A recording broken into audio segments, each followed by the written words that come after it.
Hello बच्चों, let's read this question. The question says enlargement of thyroid gland, protrusion of eyes and weight loss are symptoms of. तो हमें तीन symptoms given है कि thyroid gland का enlargement हो गया है, आइज का प्रोट्रूजन हो रहा है और वेट लॉस हो रहा है. तो ये किसके सिम्टम्स है?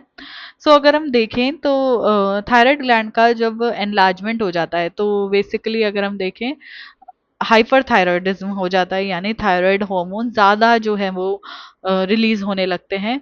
तो उस वजह से क्या होता है, हमारा जो थायराइड हार्मोन्स होते हैं वो हमारी वीएमआर को कंट्रोल करते हैं. ठीक है, वीएमआर को कंट्रोल करते हैं.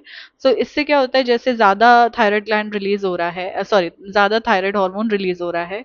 ठीक है, थायराइड ग्लैंड से ज़्यादा हार्मोन रिलीज हो रहे हैं. ठीक है, ज्यादा सिक्रीशन हो रहा है इसका. तो उस कंडीशन में क्या होगा, बीएमआर जो है हमारा बेसल मेटाबॉलिक रेट जो है वो भी इंक्रीज आएगा.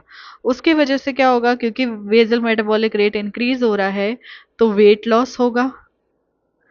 वेट लॉस होगा तो फेस भी पतला हो जाएगा और ऐसे लगेगा कि आईज जो है वो बाहर आ रही है, प्रोट्रूजन हो रहा है आईज का.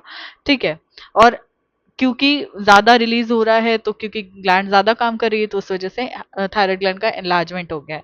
तो इस कंडीशन को हम बोलते हैं एक्सोप्थेल्मिक गोइटर.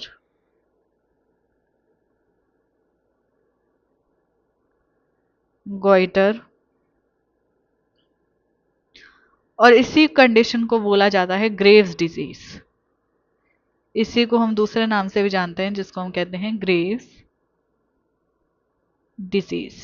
ठीक है, सिंपल गोइटर इनकरेक्ट हो जाएगा. क्रेटिनिज्म हाइपोथायराइड की कंडीशन में होता है, वो भी प्रेग्नेंट फीमेल में, तो ये भी इनकरेक्ट हो जाएगा. एक्सोप्थेल्मिक गोइटर करेक्ट चला जाएगा.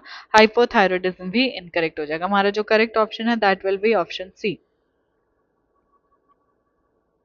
इसके रिगार्डिंग इन्फॉर्मेशन आपको 11th की न्यू एनसीईआरटी में 243 पे मिलेगी. आई होप कि आपको क्वेश्चन अच्छे से समझ आ गया है.